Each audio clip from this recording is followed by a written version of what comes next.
Why do feelings of love sometimes feel like they've just waned or gone away? And what can we do to invite them back? Stay tuned to this episode of the Deeper Dating Podcast to learn more. If you've ever been disillusioned, disappointed, or discouraged in your search for love, and you know there's got to be a better way to find the healthy, soul-filling love you've always longed for, then you've discovered the podcast for you. I know, as Ken's work has personally led me to move through my fears to find the love of my life. Here's your host of Deeper Dating, Ken Page. Hi, everybody, and welcome to the Deeper Dating Podcast. I'm Ken Page, a psychotherapist, the author of the book Deeper Dating, the co-founder of DeeperDating.com, a new way for single people to meet, and the host of this podcast.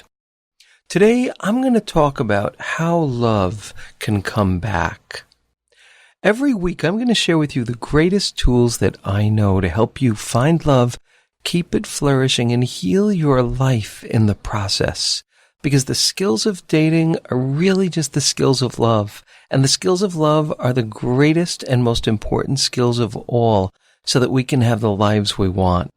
And if you want to learn more about the deeper dating path to real intimacy, just go to deeperdatingpodcast.com. You can sign up for my mailing list, you'll get free gifts, and you'll learn about how to use these ideas to transform your own intimacy journey, as well as finding transcripts of every episode. I also just want to say that everything I share in this podcast is educational in nature. It is not medical or psychiatric advice. And if you feel you're experiencing some serious psychological or psychiatric conditions, please seek professional help. And if you like what you're learning here, it would be wonderful if you could leave me a review on iTunes or elsewhere. So thank you so much for that. So I'm going to dive right in. You know, I think one of the many, many painful and harmful myths that we are taught about love is that if there's a steady, solid love, we are supposed to experience that love steadily. And to me, that is just not how love works. Love goes subterranean. Sometimes we don't even notice it when we love someone really deeply. We don't feel it when we're annoyed at them. We don't feel it when we're in the middle of mundane tasks, but in then certain situations, our heart swells with a feeling of love for that person, even though at other times we don't think of that person, or we're with them and we feel almost nothing. And then we might wonder, well, do I not love deeply enough? Or we're with the other person and they seem to be in a kind of mundane place and we're feeling filled with love. And then we wonder, do they love me enough? But the truth is that love is so deep and so profound that it can't be held in the hands of our cognition. It's too vast and too profound for that. And its language is one that we spend our whole lives learning, and it bewilders us, it tricks us, it plays hide and seek with us. And on some level, we just need to kind of make peace with that reality. But today, I'm going to talk about the ways that we can experience love coming back. Because love can surprise us in the ways that it comes back, can and does. So I also just want to say that some of you might be thinking now, oh boy, I don't want to hear about how love comes back. I tried so hard to end an unhealthy relationship with a narcissist. It was brutal. I don't want to think about love coming back. And I just want to say that I truly understand that. And in many cases, it's best for love not to come back. It's best not to do all the work that it takes to make that love come back. It's best to stay away. So I just want to give some examples of those kind of situations because maybe your heart is aching to have love come back, but you know it's not good for you. And I don't want to step on that. I want to honor that. I know that that's one of the hardest things of all. So, if there is any kind of serious addiction, you're at risk in the relationship. If there's a serious addiction and the person doesn't want to change or get better, that risk is more profound. We all need to make personal choices about what we're going to do in that case of being in a relationship with someone who is actively addicted to something. And that's a very personal choice. But in the case of addiction, many of the things that I say about love coming back just won't be true or won't be able to stick. Those are just not safe situations.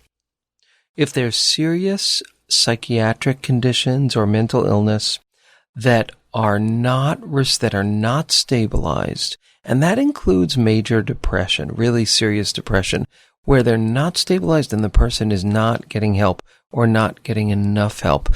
Those are problem situations too. Again, it's an existential and personal choice who we are going to stay with and who we're not. But I'm just saying that these are situations where if your gut tells you to leave, if you have to work to not keep trying to make love come back, I want to honor that. A person who is not willing to do the work in a relationship, that's another area where there's going to be real problems where even if the feeling of love comes back briefly, if both of you are not willing to do the hard work, it really may not be worth it. If the other person is a serious narcissist. My friend Tara Morano, who is the advice columnist for Psychology Today, says, and I repeat this all the time, there are 3 C's in making a choice about who we want to be with, and those are character, character, and character. If you're with someone who doesn't have a deep and essential integrity, who's not willing to do the work, who lies to you, who is abusive to you, who cheats on you, these are situations where you really may want to get out. And in any situation where you or your children or loved ones are in any serious danger, those are situations where you need to get out. But don't do it in a way that is rash. Do it with the help of a professional expert, because those can be really risky situations. Okay, those were kind of like caveats that I needed to say. And now I want to talk about love coming back in situations where that's a really good thing. So a magical thing about love is that it, and it doesn't feel so magical often, is that it can go subterranean. It can feel like it's disappeared. And a kind of adult understanding of love lets us know that it may feel like it's disappeared, but it probably hasn't disappeared. This is a story I often tell. An ex of mine who was a very wise person, I looked at him during a really, really difficult time and I asked him, "Do you still love me?" And he said, "Of course I do." He said, "It's like the moon or the sun in an eclipse. I don't see it now. I don't feel it now, but that doesn't mean that it's not there." This was so wise and so beautiful and something I really held on to. So maybe we feel our love diminishing. Maybe we feel our partner's love diminishing. And then all of a sudden you go on vacation or your partner does something really brave or really wonderful or really kind. And you see the beautiful parts of them, or that happens for them toward you. And then the feelings kind of come pouring back. This is supposed to happen. These in and out experiences with love are supposed to happen, but our job is to live and relate in such a way that we do the continuous work of rediscovering love. And it is work. It's almost like if you ever dug a hole at the beach when the waves were coming, you had to dig fast enough that the hole wouldn't keep being completely covered up. You had to dig faster than the wave. And in day-to-day life and in day-to-day difficulties, there is a trend toward numbness, a trend toward rushing, a trend toward insensitivity, a trend toward getting too accustomed to each other, a kind of familiarity that's not a really loving one. All those trends exist, and we have to do ongoing tasks of digging in the sand so that we keep uncovering the love that can go subterranean, and so that we do that at a pace that's faster than the numbing pace of life that moves us away from these deeper experiences of love. John Gottman talks about the concept of bids, which this is a fabulous, fabulous intimacy concept, a really, really important one. So in a couple, in a relationship, in a friendship, we each put out bids, and those bids are bids to be seen and noticed and recognized. So that I might say to someone I love, look at that boat with that incredible blue color. And I say this because it's really, really beautiful looking to me. And the person I'm with just says, oh yeah, blue, like I just got the greatest blue outfit yesterday, or whatever. I am going to feel not seen. The bid that I made for connection, for being seen, was dropped. And the quality of a relationship can be determined by the number of bids that are beautifully picked up and responded to, and the ones that are dropped and ignored. And so we need, especially in long-term relationships or with old friends, we need to notice the way that we drop bids and change that. And when we do, we resuscitate the visceral experience of intimacy, treasuring, and care. It's like love gets refound or rediscovered or relearned. And that is a beautiful, beautiful, surprising, and wonderful process. And in long-term relationships, it takes work, it takes ongoing work. But we must do that work because that's the work of love. So I just want to give a story of how this takes place in dating and a story of how this takes place in an ongoing relationship. These are two stories of people that I know, and they're amazing stories. So this is the story of Mark and Sarah. So Mark and Sarah met, they dated, they had a really, really deep, deep bond. But Mark felt like Sarah wasn't really exactly his type. He loved her, he adored her, he was attracted to her. But he was looking for like a different type. So they dated, they had a passionate, deep, wonderful connection, but he never was sure. For him, love had never fully arrived, or he might have said it did arrive, maybe, but it wasn't enough. It wasn't enough to make him want to love. Anyway, this is quite an amazing story. So at a certain point, Sarah just couldn't do it anymore. And she said, we're stopping. This is just too painful. Just too painful. I can't do it. And Mark and Sarah both agreed in very adult ways that this was the right thing to do. So Mark was dating all these different women and like really having a ball and not missing Sarah. He didn't even miss her. He literally did not miss her. So this is kind of very intense, but I know Mark. I know this story. He told me this story. So one night, he did not know this, but Sarah had met a guy that she really liked, and they were moving toward potentially getting married. And this guy was going to pop the question. Anyway, the night before that was going to happen, Mark was brusquely awakened out of the middle of sleep. It was like somebody was shaking him. And he had no idea what this was. It was a terrifying experience for him because there was nobody in the room, but he sat bolt upright. And it felt like a presence of his mother who had passed away when he was much younger, which was incredibly painful to him, the loss of his mom. But he felt her presence, and he felt like she was shaking him and saying, "What are you doing? You're going to lose her." Anyway, love came back. Now, this is a remarkable story, and, but it's a story that captures something really beautiful. So the next morning he woke up, he called his best friend, they bought a ring, and he went and he proposed to Sarah.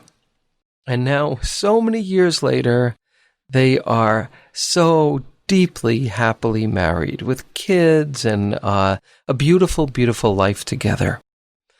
But isn't that amazing that he didn't even remember that he loved her or that he missed her or needed her until that moment that somehow he encountered a level of being where he felt his love, which thank God he did. So this is an amazing story about dating.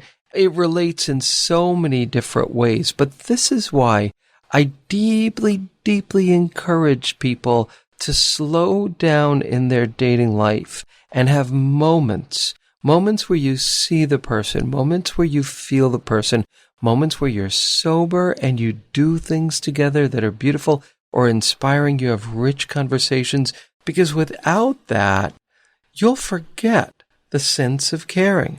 It's an amazing mystery how we can do this, but we do it all the time. We do it with our kids, we do it with our spouses, we do it with our parents, we do it with our pets, because the act of loving is more of an action.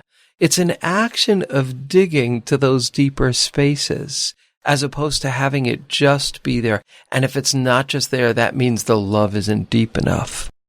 So now I want to tell you another story. This is another really, really very, very moving story. Now, I'm allowed to tell this story, even though these were clients that I worked with, because they gave me complete permission, but I'm still not going to use their names or details, because this is an even broader platform than I usually share these stories in. So somebody came to see me who had been in a relationship with his partner for over 20 years.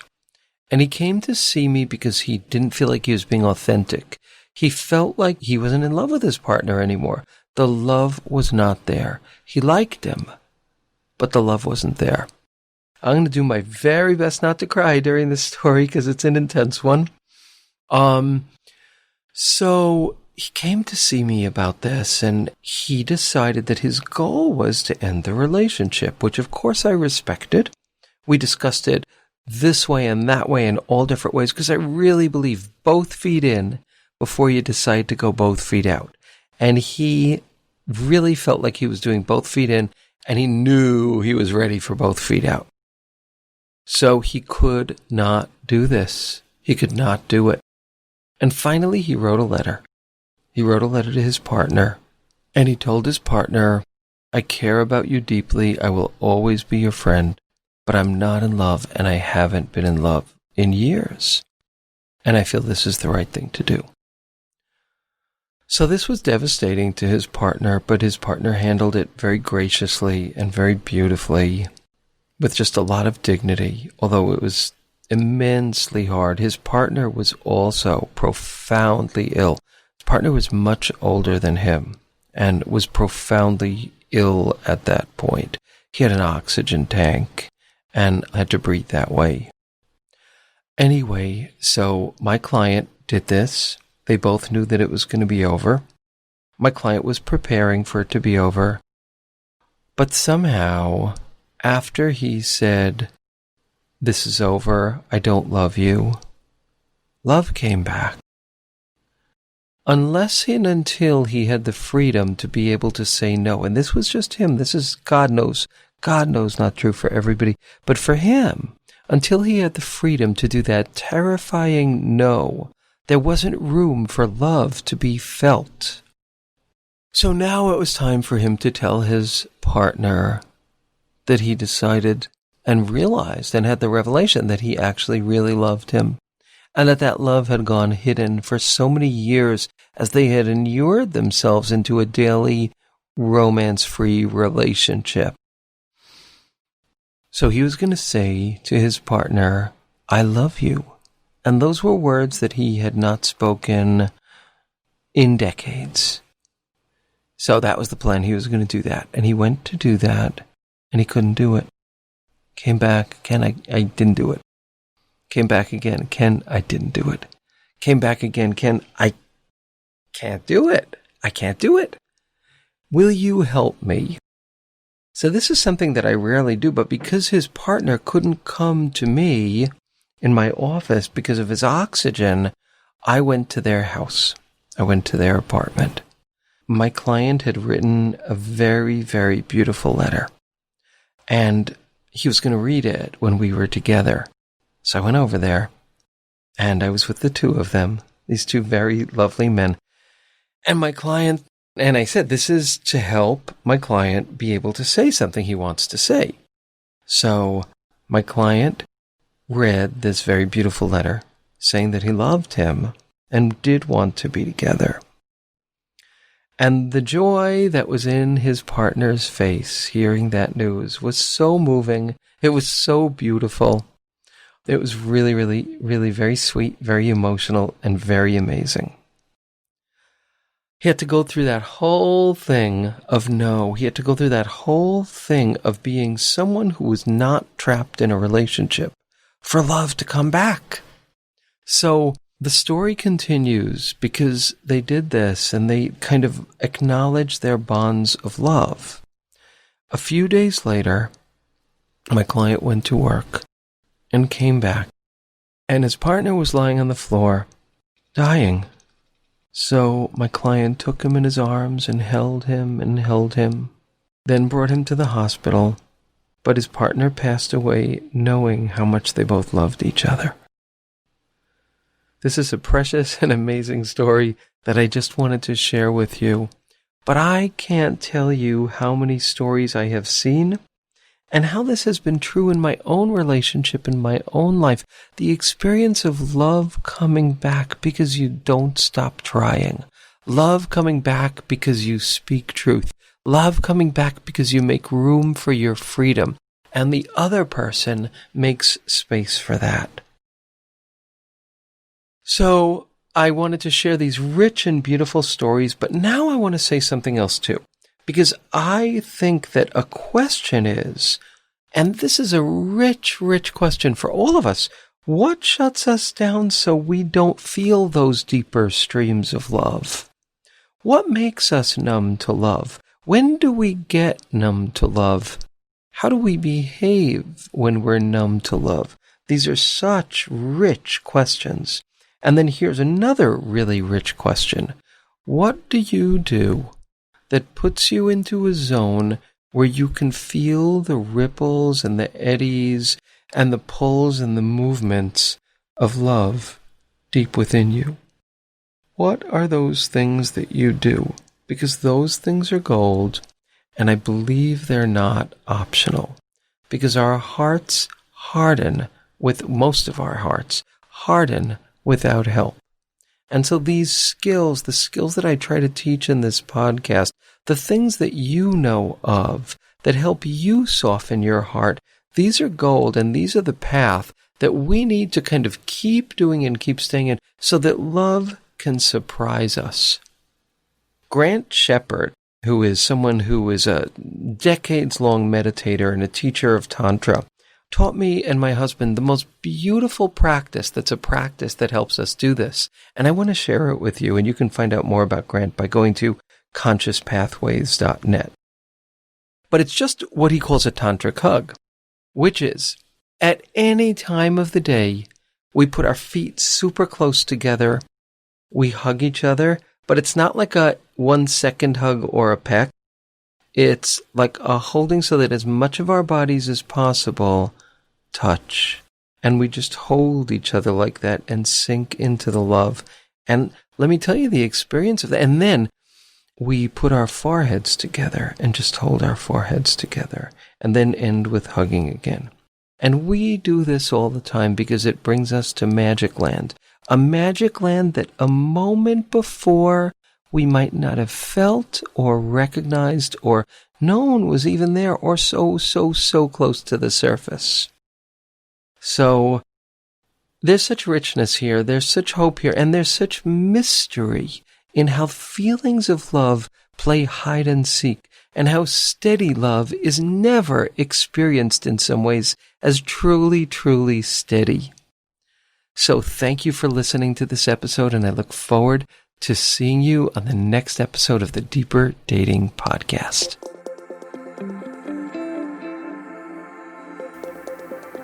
And that's it for today's episode of Deeper Dating. Be sure to go to deeperdatingpodcast.com as Ken has a few more gifts for you. Then join us on the next episode.